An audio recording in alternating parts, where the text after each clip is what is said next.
We're getting situated. We're getting situated. Is y'all, you say it like that? Situated. You gotta get situated.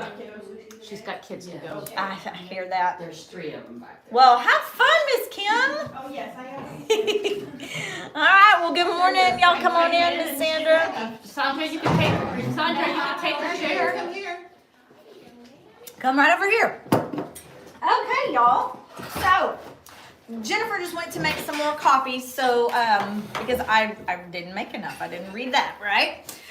Today. So I'm excited we have more folks with us, more ladies today. Last week was a little bit of a smaller group, and we started this lesson last week. No. So if you were here, then if you still have your handout, you can use the same one. Otherwise, Jennifer's getting some more. But this is what happened. So last week, first of all, I have to tell you guys, like, I literally do not remember a lot from last week. I was so tired last Sunday that I truly, honestly I don't remember a lot of that day. I was really tired, and so tired that I probably should not have tried to get up here and teach because I messed up. I read the wrong scriptures. I was supposed to be in like Mark chapter 4, and I was in John chapter 4 reading this verse going, this does not make sense. Why did I put this here? It's because I was reading out of the wrong book. It still made sense. Okay, good. Were y'all watching at home? No, I listened to it. Were you here? On the way here. I don't remember who was here. Like last week. So I just listened to it. Okay. I will say I did make a comment and you did not respond. I don't see them. But this makes sense. Like you're forgiving. You were tired. Oh my gosh. You didn't even see a Y'all, comment. I was tired last week. All that to say, here's the other reason that we did something different last week isn't just because I was tired, but also, again, like I said a while ago with Steve not being here today, God has his plan, his agenda, what he wants to teach and what he wants to speak, what he wants to share. And I never want to be in the way of that. Ever, ever, ever. And so sometimes in my frailty, I think, okay, God, what are you wanting to do here? Because Jesse's not in control of this thing. Like, I'm not driving this bus, okay? So what do you want? And so that's where I was last week after a really long weekend of lots of ministry and events and things. I was in the shower and the Lord was like, I very clearly heard him say, go back to the basics. Go back to the basics. And I'm like, what does that mean? So then as I started praying and reading and looking at it, I understood he wanted us to go back to Genesis chapter 3. Okay, because where we're at in Genesis 37, we've just met Joseph. Okay, we've met, we already knew Daddy, Jacob is his dad. We found out that he is playing favorites again, and that Joseph is the favorite. And as of right now, what it seems, it's hard to tell if Rachel has had Benjamin and died yet, or if that's just happened. It's a lot of scholars think that it's like a year maybe into this, that he was born, and then when Joseph was around 16, and then now we're looking at him being 17, starting in chapter 37. So it's like Rachel's been gone maybe a year. Baby Benjamin is about a year old. Okay. But Joseph has been treated essentially like the firstborn. He has been favored. He got his coat of many colors, which we discussed a few weeks ago. That basically means it was long. It was a tunic that had long sleeves and was long all the way down to his feet. It could have had really wide sleeves as well. And that all of that signified that he was special, that he was like kind of in charge of things, and essentially made him in the place of the firstborn. All right. So all of his brothers, all of the older brothers, 10 older brothers, had it out for Joseph for these reasons. Okay. And so now we're at the part of the chapter where he's had his dreams. The two dreams. The first dream about the bundles of wheat or grain, all bowing down to his bundle of wheat or grain, representing the brothers bowing down to him. And then also his next dream where he dreamed that even the moon and the stars were bowing, representing mom and dad. So not just the brothers were going to bow to him, but eventually the whole house of Israel, the people of Israel, would have to come and bow before him. Now, if we fast forward to the end of the Joseph story, we know that's what's going to happen. We know specifically that they are going to need grain or wheat from him because of the famine in the land. And because God provides through him in this way, Egypt has all the food, has all the stuff, right? The provision. And so they are going to come and bow to him. The whole house of Jacob, not just the brothers, but even dad is going to come, all the people of Israel. And that's how God is going to save this family. Okay, that's where we're headed. Where I stopped us in chapter 37 is right after he's had these dreams. And what's about to happen next is where he goes to check on them. They're herding sheep, and they're several miles away, like, I don't know, maybe close to 100 miles away from home with the sheep. And Daddy sends Joseph to go check on them because his robe also signified that he didn't get his hands dirty. Okay, so he might be out with his, working the flock with his, or watching the flock with his brothers, but he was just doing that. He was just watching. He really didn't have a lot of hands-on interaction. Another reason the brothers resented him. So Daddy is going to send him in chapter 37 to go check on them. And that's when he approaches and they see him coming and they're like, let's kill him. Let's kill him and put some goat blood on his coat and take it back to Dad and tell him we found it, and I guess an animal got him on his way to find us. So that's where we're coming to. And that's where I want to pause for a second. Because if y'all haven't noticed yet, I like the question, why? I didn't always like it, and I don't always like it when my kids ask it.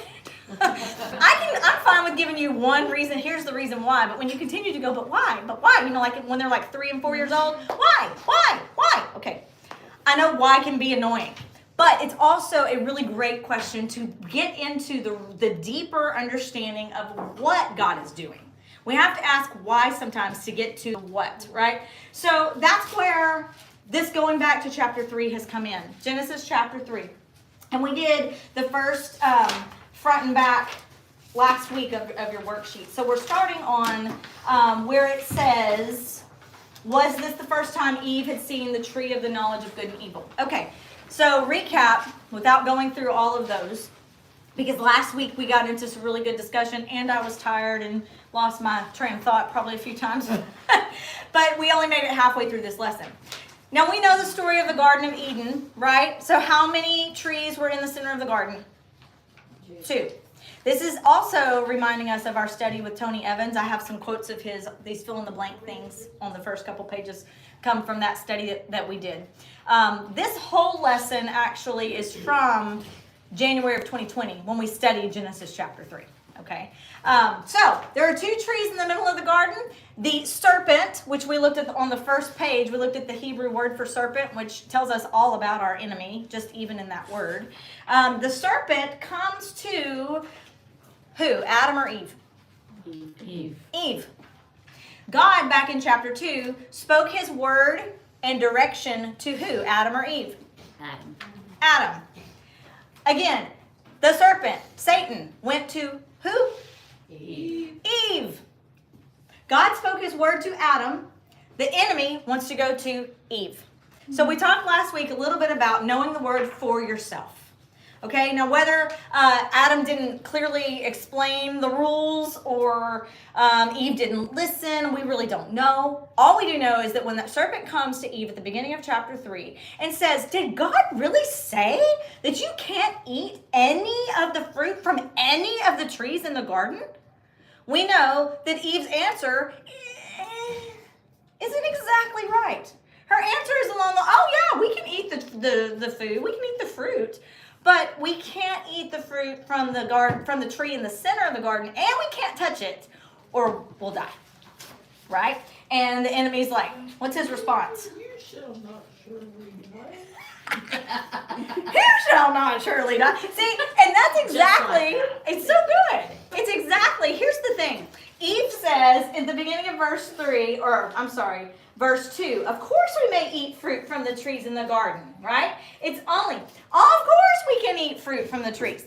God technically said, back up in chapter 2, verse 16, but the Lord God warned him, Adam, you may freely eat the fruit of every tree in the garden. Eve, either again, she didn't listen or he didn't tell her. All she I'm says, with that right there. He didn't tell her. That's the first sign Okay. of male not communicating. I lean toward that because guys are NID, not into details. Yes.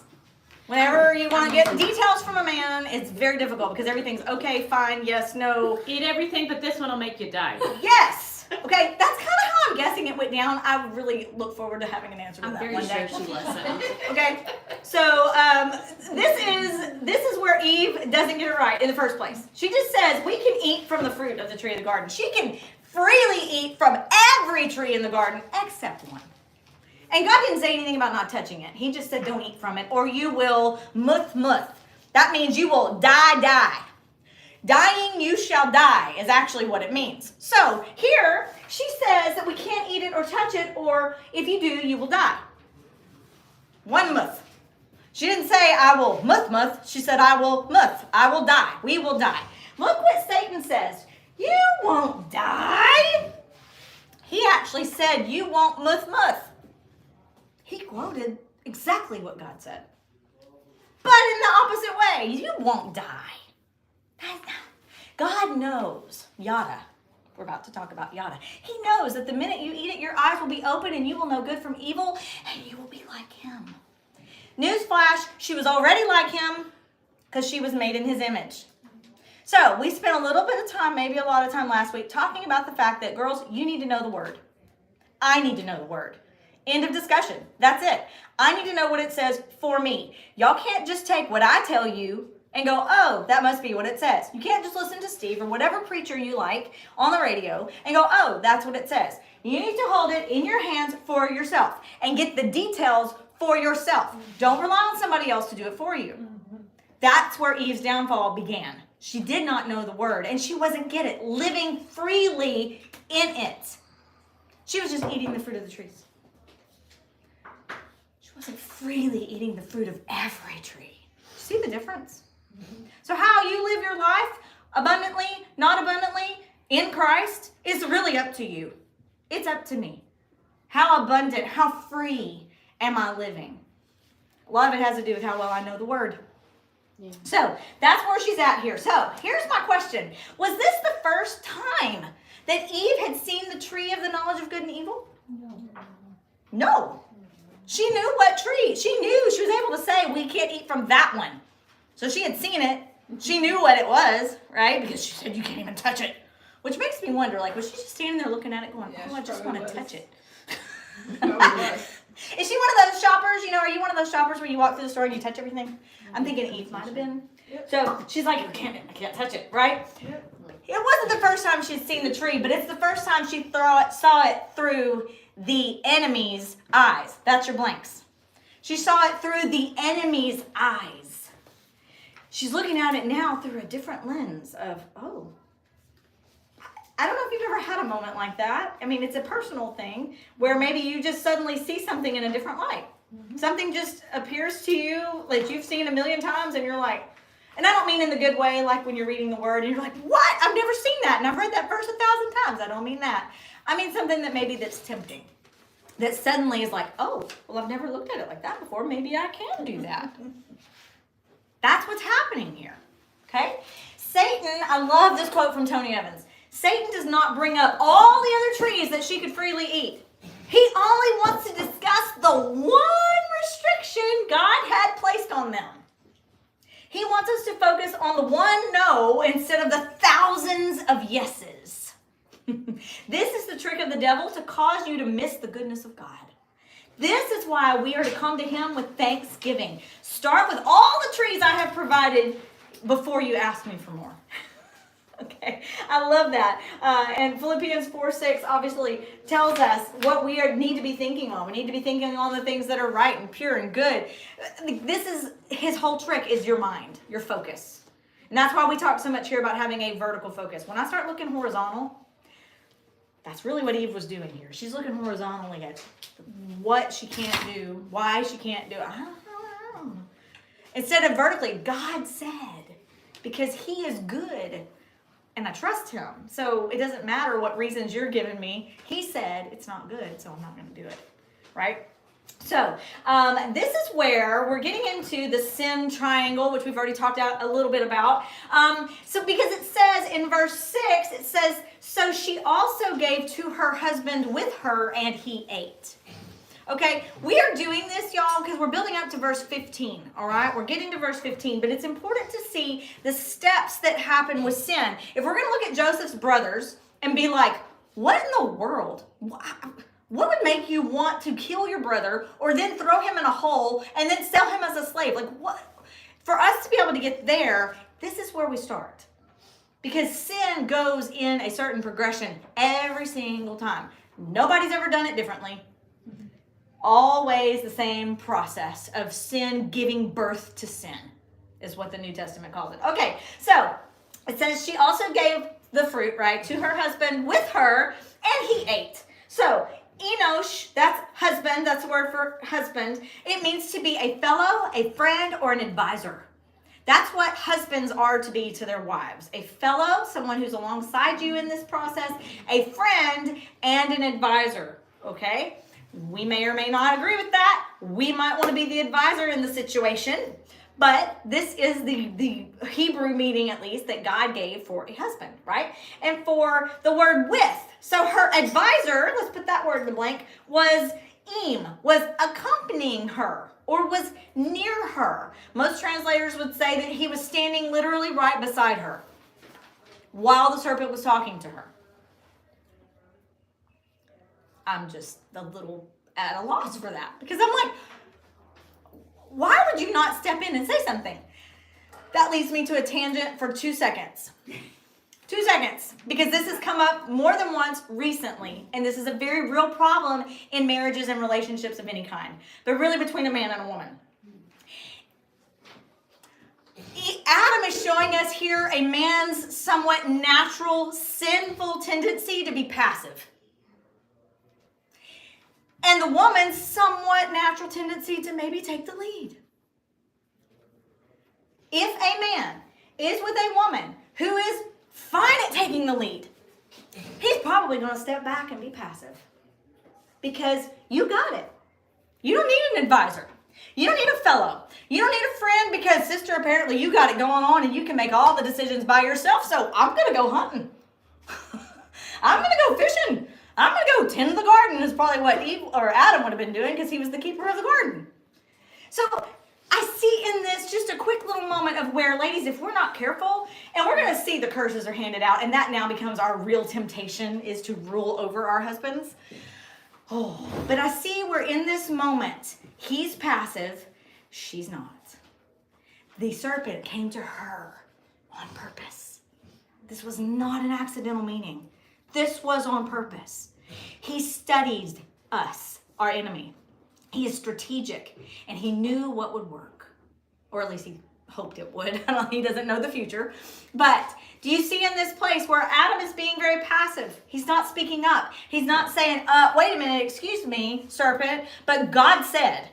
Because that's what we see Jesus do in the wilderness when the enemy attempts to tempt him, right? Jesus says, God said. So the second Adam gets it right. The first Adam, passive. So just a thought for those of us who are in those relationships, whenever I need to step back, and especially if I'm in a place where I'm wondering, like, what are we supposed to be doing next? And I'm waiting for direction, and I'm wanting to make these decisions for our family, or whatever it may be. Maybe that's something that God is wanting to speak to your husband and not necessarily you. That's scary. It's called trusting God. And sometimes it's scary. Been there, done that. So I understand. But this is what's happening. He's with her and he's quiet. And then it says, the eyes of both of them were opened. The eyes of both of them were open, and they knew that they were naked. Okay, so up to this point, they don't have any clothes on. We talked about they're naked as a jaybird. They don't know. They don't care. It's all they know, right? But in this moment, it's suddenly like, just in that she saw that tree through the enemy's eyes of like, oh, that tree does look pretty nice. Now suddenly, they're seeing themselves through different eyes and going, oh, wow, we got to cover this up. We need some fig leaves.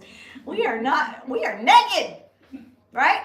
They have this moment, this awakening, and they see. It says that their eyes were pakah. This is to open the senses or to become observant or mindful of something. We need to be pakah. We need to be open-minded and observant in watching for all of the different ways that the enemy wants to come at us, right?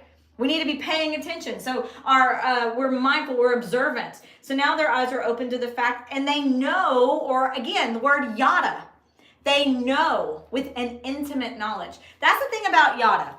And the fact that the enemy was the first one to speak the word yada is interesting to me because it tells us he's not a dummy. He's very smart. He understands intimate knowledge. This is that word, same word, yada. It's going to be the same word that's used later in chapter 4 where it says Adam knew his wife and she became pregnant. Knew, yada, to know something. It's an intimate knowledge of something, right? And that's what happened. They have this intimate knowledge and they realize very clearly that they're naked. And suddenly it's not okay anymore. Right? So why, or who told them what God knew? Who told them what God knew? Who? The enemy. Yeah, right there in verse 5. God knows that your eyes will be opened. And you'll know good from evil and you'll be like him. The enemy is the one telling him about, or telling them about what God knows. Right? So they have this moment where the enemy's like, hey, guess what? This is what God knows.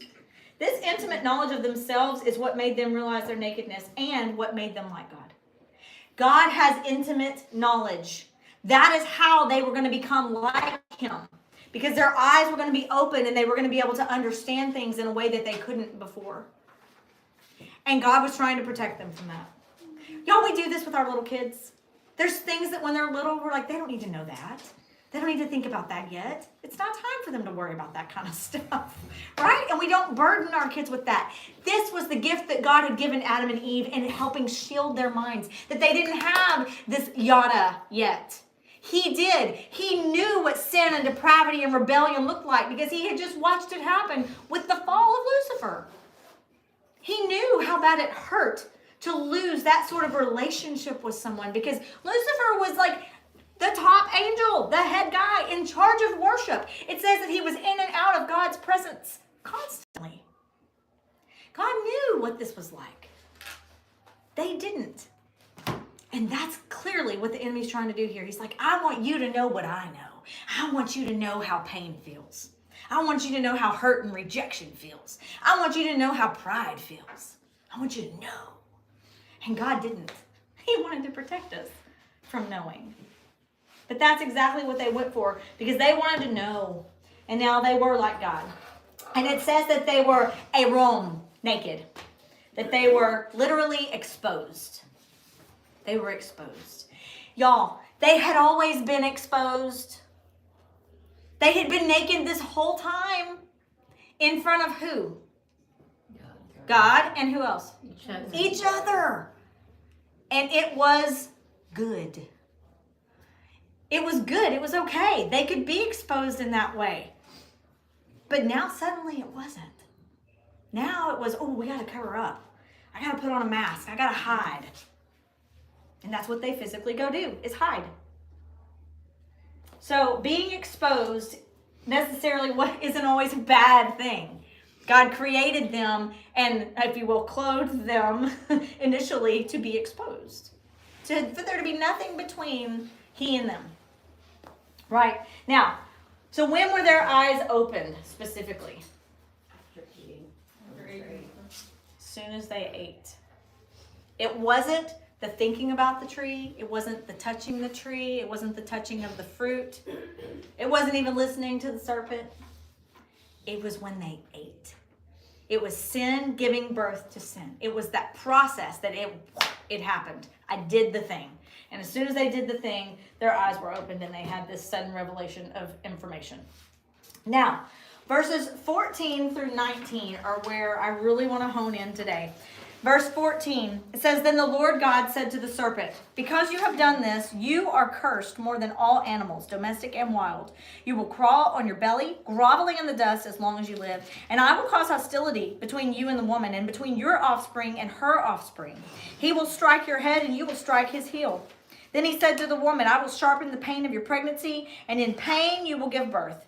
And you will desire to control your husband, but he will rule over you.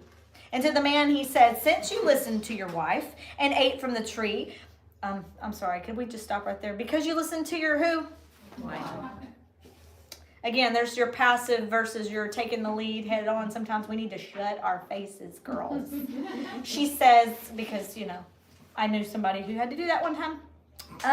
Not myself. And to the man, he said, since you listened to your wife and ate from the tree, whose fruit I commanded you not to eat, the ground is cursed because of you. The ground is cursed because of you. All your life you will struggle to scratch a living from it. It will grow thorns and thistles for you, though you will eat of its grains. By the sweat of your brow you will have food to eat until you return to the ground from which you were made, for you were made with dust, and to dust you will return. So there's the curses. This is what comes down. I really want to focus though on the beginning of on all of verse 15. Okay, verse 15 on your sheet there. I put it in red because God said it. And y'all know in the New Testament when we have a red letter Bible, it means Jesus said it. I put it in red because God is saying this.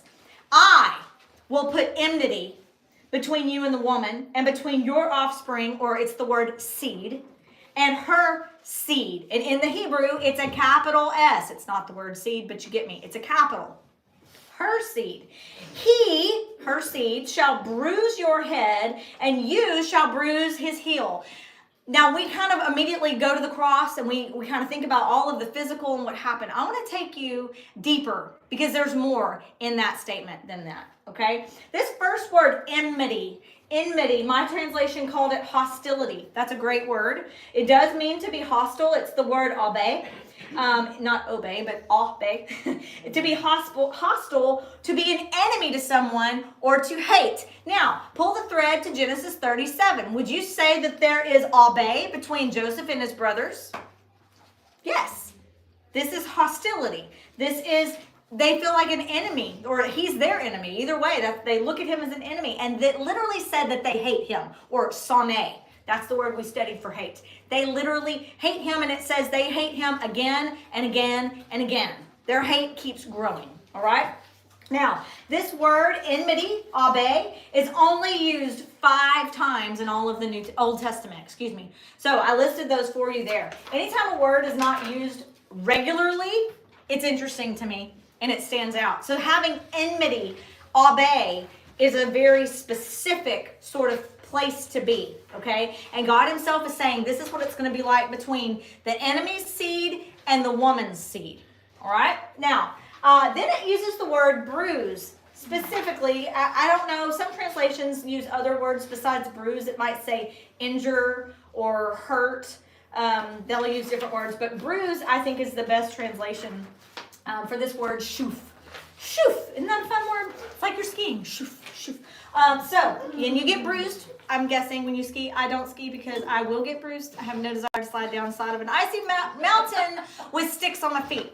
That's a side note. So, shoof, to bruise or break or cover or overwhelm, okay? It can mean all of these things. To bruise, break, cover, or overwhelm. This word is only used 4 times. Again, that's significant, okay? It's going to be used twice in this one verse, talking about the bruising that's happening between the 2 opponents, right? Then the 2 other times that we see it are in Job and in Psalm, and that's it. So God's using very specific language in this moment when he speaks, okay? Now I want to look at this word shuf real quick, because it's interesting. It's spelled with 3 Hebrew letters, the shin, yud, and pei. The shin shows us that picture of teeth or fire that will consume or destroy something. The noon is a fish or a seed. Get it? A seed. And it's representing life or activity. And the pei is the open mouth, representing spoken word, okay? We need to understand this because this is going to tell us more about what it means for the enemy to try to bruise Jesus's heel, okay? So the Hebrew pictures for this word bruise show us the activity of destroying life with words. Hebrew words are action words. So to bruise something means that you are destroying a life with words. Words. It's not a picture of a weapon. It's not a picture of anything but a mouth that you are destroying. When you bruise something, in Hebrew, the picture says you are destroying that living thing or that activity with words that have been spoken. I'm very interested in that because I have a house with 2 teenagers that live in it, and they like to say lots of words, and they often use words that are not kind. And so my new scripture that we're learning around the house is Ephesians 4:29, that let every word that comes from your mouth be good and beneficial to the one who's hearing it. Right? Don't have harmful language coming out of your mouth, but good words that are helpful and beneficial to the person who hears it. This is what we want. So, this is the opposite of that. I'm going to bruise you by the words that I speak. Hold that thought. I have a question. Yes. Yud and Nun are the same? Oh, I put good, didn't I? It should be noon. Oh, okay. So, you've got this picture of words right now. Talk specifically about the head, because he says that I'm going to crush, the enemy is going to bruise your heel. I'm sorry. You are going to bruise his head, and then he's going to bruise your heel. Okay, so Jesus, that's the he, that's the capital seed, right? He is going to crush the head. Well, the head is the Rosh, and it literally means your head. It means what is top. It means what is first, okay? It can also give the idea of shaking, right? Because we can shake our head, right? So, the Rosh. Now, it can also mean a captain. So, like the head of a group. It can be like a band of a troop, something like that, or a company, okay? So, the head of something. That's what we're talking about. The head of something is going to be bruised. And then the enemy is going to bruise the heel of the woman's seed. Well, what is a heel? It is an akab, and that represents literally the heel. It also represents a footprint or seeing the back part of something, okay? So think about the idea of leaving footprints, okay? I always think of that poem, Footprints in the Sand. Everybody's seen that, right? Where the Lord carried you, because it's not 2 sets of footprints. You only see the one, and it's because he carried you, right? So, footprints. Now,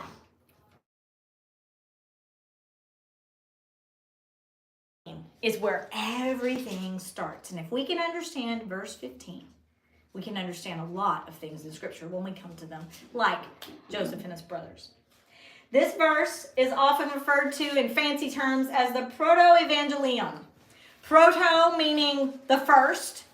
Evangelium sounds like what? Evangelism. So the first evangelism, the first telling of what is to come with Jesus, right? This verse. The proto-evangelium shows us that God always had the plan of salvation in mind and informed us of his plan as soon as sin entered the world. Do you see that? The reason the Son of God appeared was to destroy the devil's work. That's what 1 John 3:8 tells us. So this wasn't, oops, they sinned, they messed up, now we've got to come up with something. What are we going to do, Trinity? This was always the plan. This is what's going to happen, right? This is where we're headed now. The battle is on. Now, he said, I will put enmity between you and the woman. The woman and the serpent are going to hate each other. I always use this as my explanation of why I really do hate snakes of all kind, good or bad. If I see a snake, I will kill it. It's scriptural, okay? Tammy doesn't like it when I say that because she likes snakes. Yeah, whatever.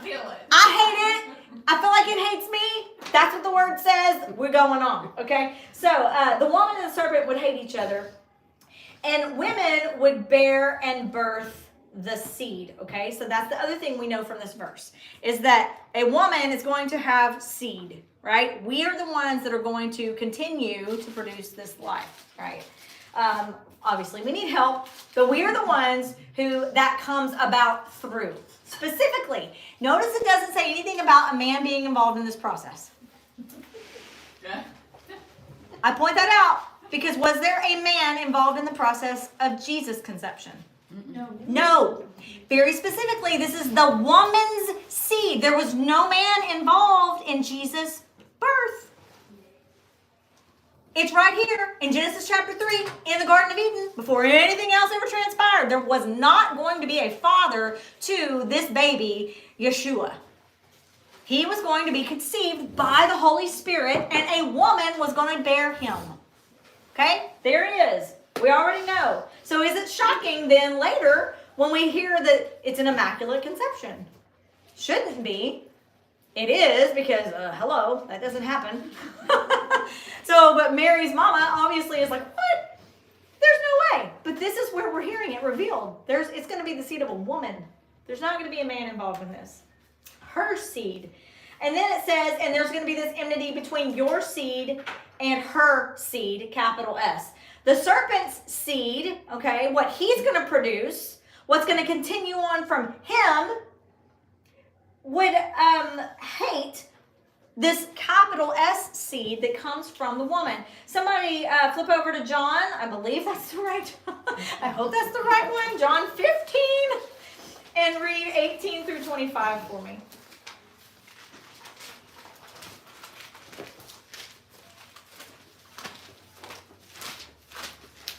Isn't it cool to know that this has always been the plan? If the world hates you, know that it has hated me before it hated you. Through 25. Yeah. If you were of the world would love you as its own. But because you are not of the world, but I chose you out of the world, therefore the world hates you. Remember the word that I said to you, a servant is not greater than his master. If they persecute me, they will also persecute you. If they kept my word, they will also keep yours. But all these things they will do to you on account of my name, because they do not know him who sent me. If I had not come and spoken to them, they would not have been guilty of sin. But now they have no excuse for their sin.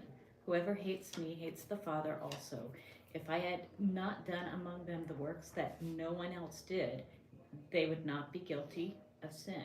But now that they have seen and hated both me and my Father, but the word that is written in their law must be fulfilled. They hated me without cause. So Jesus very clearly himself saying, I am hated. The world, the enemy, hates me. He is explaining what is happening, what God is saying here. There is going to be enmity, hatred between the enemy, the world, and the seed of the woman, Jesus. This is the way it's going to be. There will be hatred there, and Jesus is making it very clear that it is there. And that we're going to experience that same hatred if we're in him, right? We're not greater than him. We're going to also experience the same sort of thing. Now, follow me, the woman's seed, so Jesus, will bruise. He will destroy the life or activity of the serpent's head, the serpent's band or company, with his words. And the serpent will bruise or destroy the life and activity of the woman's seed's heel or footprint. Let's put that together. The enemy will only be able to harm Jesus' heel or footprint. He will not completely destroy him. We saw that on the cross, right? Enemy thought he had won, I'm sure, when Jesus was put in that tomb, but little did he know.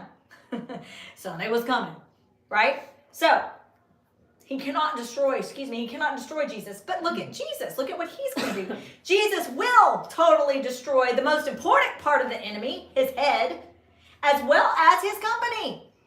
He will completely destroy him and everything associated with him. That's the difference between bruising a heel and bruising a head, right? I think that's easy for us to grasp. But look at what this addition of understanding the words. The enemy is still trying to bruise Jesus' heel with words, false words. And that's exactly what we've been studying. We won't today, but that's what we've been studying in the book of Matthew on Sundays in worship. False teachers, false gospels, all of these false words. But ultimately, Satan's entire existence will be crushed by the word, Jesus. Jesus, the book of John chapter 1 tells us that he is the Word, that the Word is God, and that the Word became flesh and dwelt among us. So Jesus is the Word that is going to destroy the head of the enemy. It's him. And he's going to use words to do it, right? His word. That's how he refuted him in the wilderness. He spoke the word. The word is power. What did Eve get wrong? The word.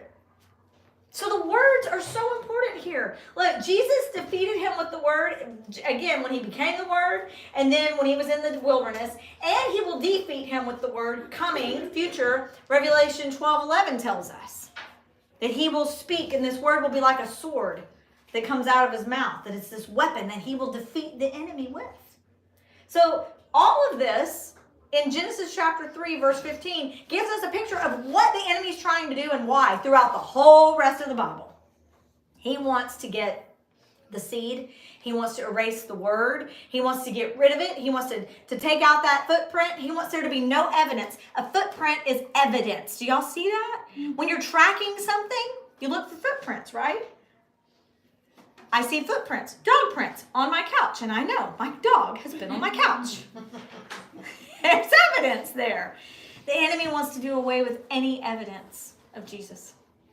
He wants it to be gone so that no one believes, so that no one follows, right? That's his ultimate goal. And that's what verse 15 here in chapter 3 is telling us, okay? The enemy's goal has always been to destroy the seed in every generation. Joseph was the next possible candidate.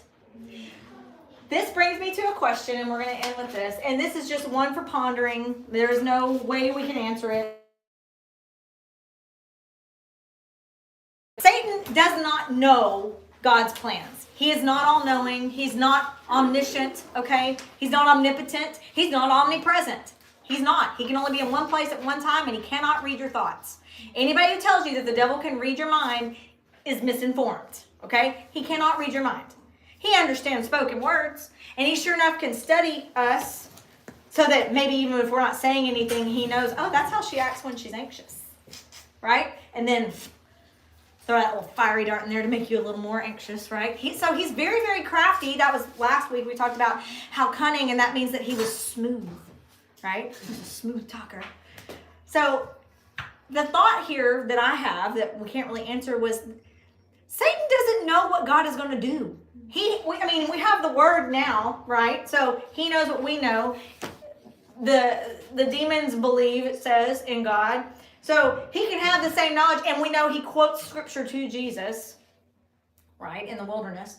So we know he knows the word, so he knows what's coming. But there's this question in my mind of, in every generation, we're seeing this constant struggle with sin and temptation and problems with the family that God has handpicked for the seed, capital S, Jesus, to come from.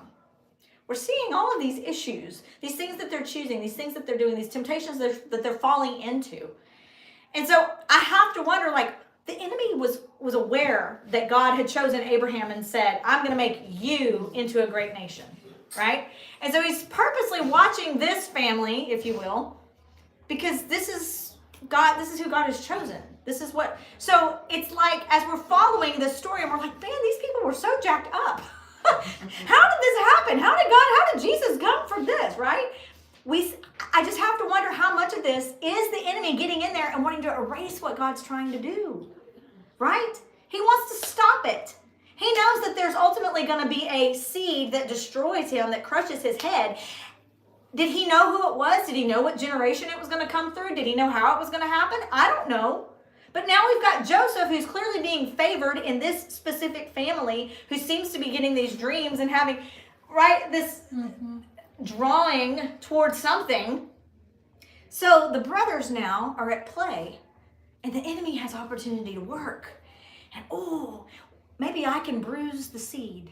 Maybe I can bruise the heel of the seed, right? He's trying his best to get in there. So when we're looking at these stories, that's just my thought, is did Satan know that Jesus ultimately was going to be born of a woman and defeat him? I don't know if he understood that or not. So it's like he's constantly trying to kill the seed. Stop it. I want to kill it. This family is supposed to be doing something great. I want to kill it. And that helps me think about my own family and my own story of, wow, what is God trying to do, right?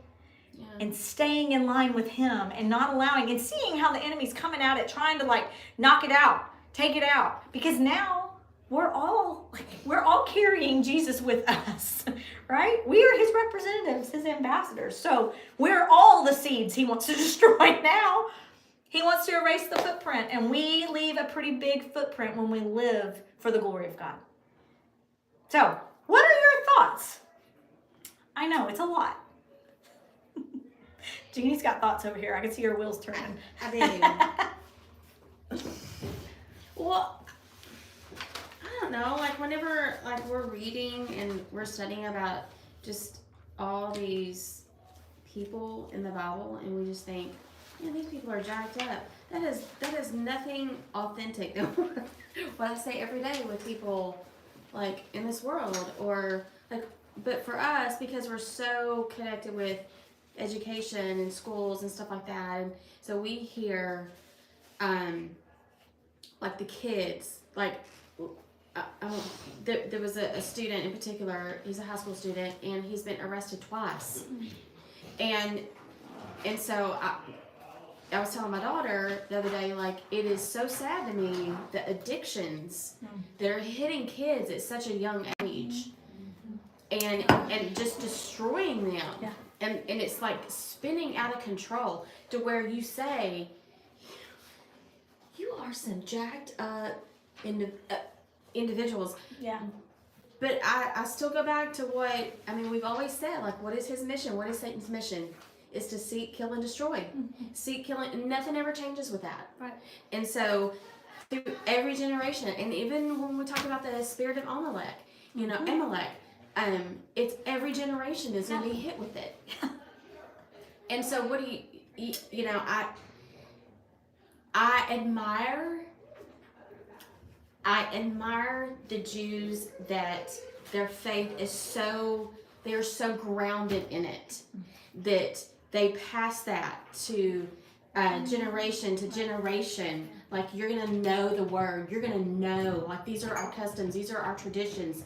And they never waver from that. We are not like that. Yeah. We falter and we waver, and we kind of go with, like, in the Western civilization world, to me, I think we go with, like, whatever the hot trends are, and we get caught up in that. And as a result of that, we have generations that are they're not covered in the armor of God. Like, and I am guilty of it, because you could ask my kids, like, when you dress with the armor of God, like, what is the sword, or what does that represent? They wouldn't know. They wouldn't have a clue. Shame on me. Yeah. But I don't know. My whole point is, I just don't think that we take it serious enough. And when we don't, we subject ourselves and the generations that come after it, they're just like sitting ducks. Yeah. Yeah. And I'm guilty of it. Yeah. So impressing it onto the generation so that the seed continues to bear more. Well, I think that's always gone on, though, because if you look through history, people may have always been going to church. Yeah.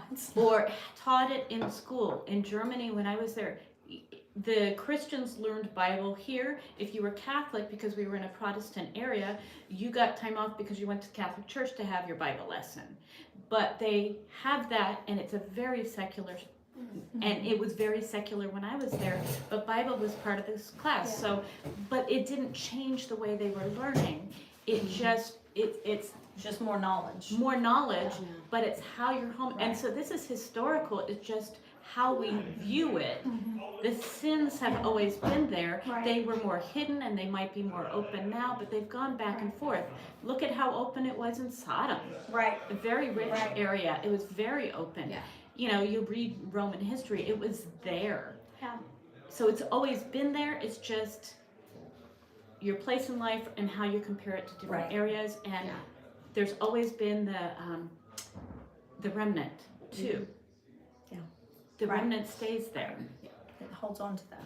Absolutely. And that's what we're going to see, is that even with Joseph, because ultimately Jesus isn't going to come from Joseph's line. He's not. He's going to come from Judah. Yeah. And we're about to see in chapter 38, Judah doesn't have the best past. Well, right now it's his future, but we're going to see Judah's not like this shining star of someone to come from. Jesus didn't come from a bunch of people that had their act together, y'all. No. He didn't. God used all of these people throughout all of the generations to bring about his son to save a sinful world. There was never, if he had come from a perfect family, he wouldn't have had to come. Yeah. Right? It's hard for us to So- relate to it. Yeah, it is hard to understand and relate to, but that's the whole thing is we're going to see. I just wanted this, I feel like we needed this reminder of why. Why are these crazy things happening? Because we are about to look at Joseph's brothers next week. That's where we're headed, where they're selling him in.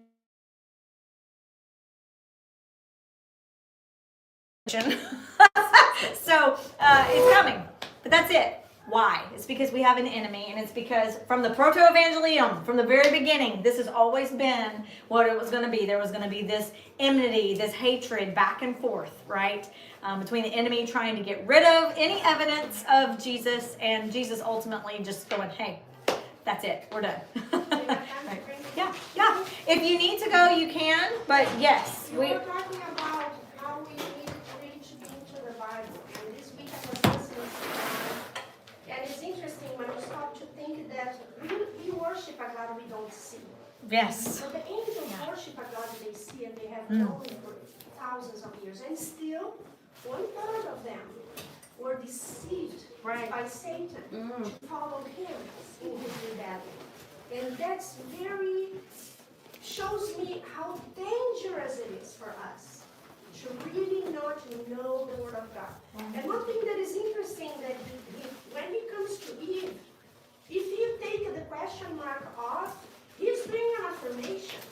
He said, you must not eat fruit from any tree in the garden. Is that what God said? You must not eat from any fruit in the garden. And that brings something that I have been thinking. Think about youth and drugs, or people who don't want to hear things about God. And I remember when I was a teenager, I would question God. I would say, God, I can't do anything. Everything is no. I can't have fun because it's just no. And that's exactly what the enemy brought to Eve. Yeah. Isn't it interesting that God made all this garden and he tells you, you shall not eat from any tree in the garden. Everything is no, no, no. Yeah. Also, and then this seed of this affirmation with a question mark, I see that we live until this day. Yeah. The youth, and not just the youth, but adults, they don't want to hear about God. Right. Because what? It's a God bunch is of just rules. No, no, no. Yeah. Yes. Right? And this is the point of, well, when we are evangelizing, let's say, I bring them to this, and I'm just noticing now, actually, about the point of we have been deceived. It's not no, right? Well, we know the law of God is for protection, but the point is this, that this is you're talking about the remnant, but the remnant of the deceivedness of the enemy from the beginning is this thing about God made the whole world, and you can't have fun. Right. You know, it's funny. He's the way holding out on you. You bring that up, and you with drugs. We had a discussion several years ago. The Dare to Say No. Yeah. Is that campaign actually helping or introducing something to someone that wouldn't have even contemplated it before? And I'm not saying it's a bad program. I'm just. Right. It's that question, saying, dare to say no, is that making them start saying, well, why maybe it might, Right. that seed gets it in the wrong way. Right. Wow. Okay, Well, I lots to have think one about. little thing to add to that. Okay. We're going to go. I'm going to cut off the live stream now, but the conversation is continuing here. So